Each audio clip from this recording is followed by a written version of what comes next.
This is just a quick video because I made another one that's quite similar, related to a similar subject. I also wanted to make this because it's a good little backdrop. You can see my poster of the Titanic there, a little lucky charm from Chinese friends. Yeah, anyway, this isn't about the Titanic, this is about the issue of workfare, an issue that I personally have strong views on because I've been through it. It's specifically about someone called Cait Reilly. Cait Reilly is a young woman who had been volunteering. I think this was in Birmingham, but don't quote me on that. She had been volunteering at a local museum, and because she was unemployed, she was forced to basically do a work experience program at our local Poundland. Now, she's done what many other people haven't, and she's actually really fought back this time. And she took legal action against the Conservative Party and the Department for Work and Pensions for forcing her to do this. Let's just be clear about this. This is an unpaid position, and she argued that the time that she was in Poundland was taken away from her voluntary experience in the museum, and I believe that she wanted to go on to do something related to that field. I'm not sure whether it was curating or something like that, but you know, she's got a lot of slack from the predictable Daily Mail readers and Daily Mail editorship. I just like to say, I doubt she'll be watching this, but if she is, Cait, I have enormous respect for you. I have enormous respect that you stood up to this exploitation, and I wish you the best of luck in your ongoing legal battles here. You have the moral high ground on your side. And if she isn't watching it, then I'll address this to other people as well. It's absolutely disgraceful that she has to justify, for example, she said, I don't think I'm above Poundland. Now, she shouldn't have to justify that. She's never said that she was above Poundland, and she has never insulted sort of people who work in those places. She's never said anything of the kind, and I think it's disgusting how the Daily Mail is distorting this and trying to make out like she's some sort of snob. And I think it was Cait Reilly who used the word work snobs. What these disgusting, vindictive Tory cards, it's the way they scapegoat people by vilifying them as lazy, as work snobs, whatever that's supposed to mean. But it's not. It's pure exploitation. That's what workfare is, and that's all it is. It's exploitation. And I'm going to use a term which some people might think is not valid in this country, but I believe it is, and that's human rights. I do believe workfare is a violation of human rights. Not in the same category as, for example, torture or something like that. I'm not comparing it to that, but it is a fundamental infringement of human rights because it is forced labour. That's an inescapable fact. Now, the Tories will lie and say it's not forced, but if anyone quits this programme, they will lose all their job seekers allowance. So it is sort of blackmail, i.e. if you don't go through this exploitation, you will lose support. And they know full well that people need that money to live on. Therefore, it's a situation that is forced. It's forced labour. And the Tories are professional liars. It's not about helping the unemployed. It's about punishment, and that's solely what it's about. It's in order to please their many of their supporters, who are Daily Mail readers, Daily Tory Graph readers, some readers, and so many of those people have Tory views. Not all of them, but many of them. And they're incredibly ignorant about the unemployed, and incredibly ignorant about this. My message would be, if you support workfare, you should bloody well try it.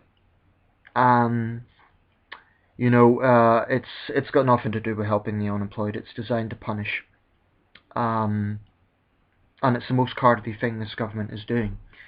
This government does many cowardly things, and the reason I use that term is because they are attacking people who cannot defend themselves. A young unemployed person is the underdog when they're fighting a populist government. So I have enormous respect for Cait that she's stood up to this. And I would love a situation whereby everyone on the forced labour programme just quits, but the problem is it's difficult because they'll lose their money. But I do think it would be great if there was a mass rebellion to embarrass the Tory party.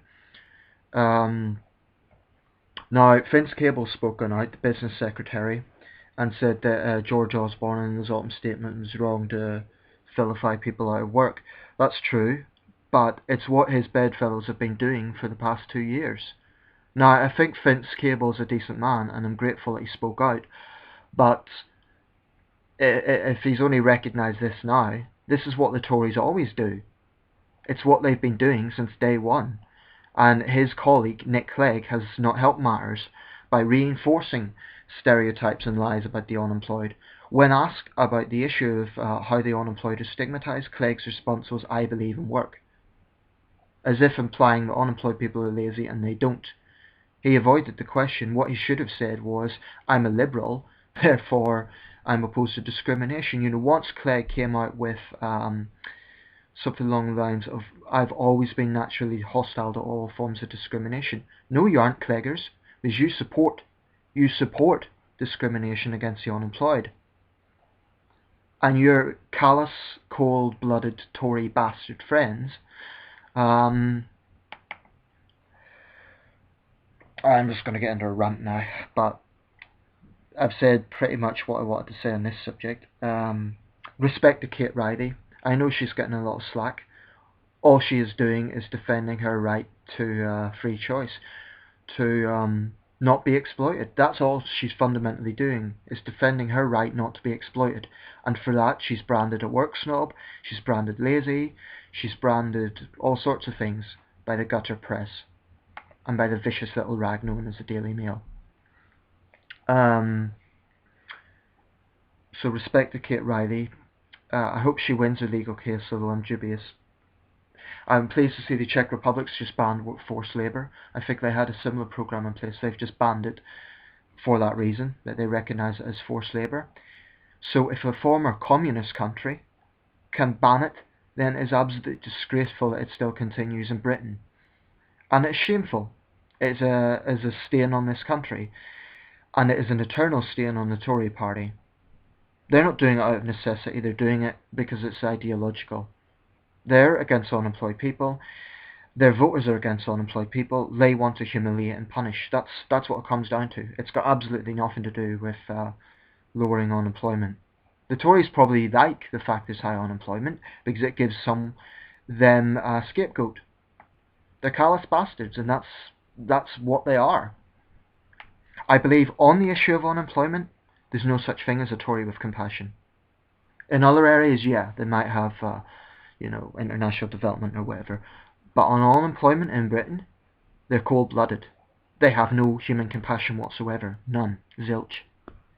In fact, I believe these Tory bastards, if they had their way, they would bring back workhouses. Labour are no better. Labour have done nothing to condemn forced work. In fact, under Tony Blair and Gordon Brown, it was going on. That's when I went through it. So Labour's no better. And I'm not going to, I would like to vote Labour. I would like to have a party with a credible chance of getting into government to support them. But the Labour Party supports Workfare. So does the Limp Dems. I call them Limp Dems because I do think they're a weak party. If they had any fibre of liberalism left, they would be vocal in the condemnation of this. And I think some of them are. But their leader isn't. Clegg supports forced labour. And Clegg, just like his Tory card friends, are doing it because it's scapegoating. That's it. Workfare, in my opinion, has just no moral credibility whatsoever. Criminalising people who haven't committed a criminal offence. Forced labour in a democracy. It's despicable. It sickens me, quite honestly.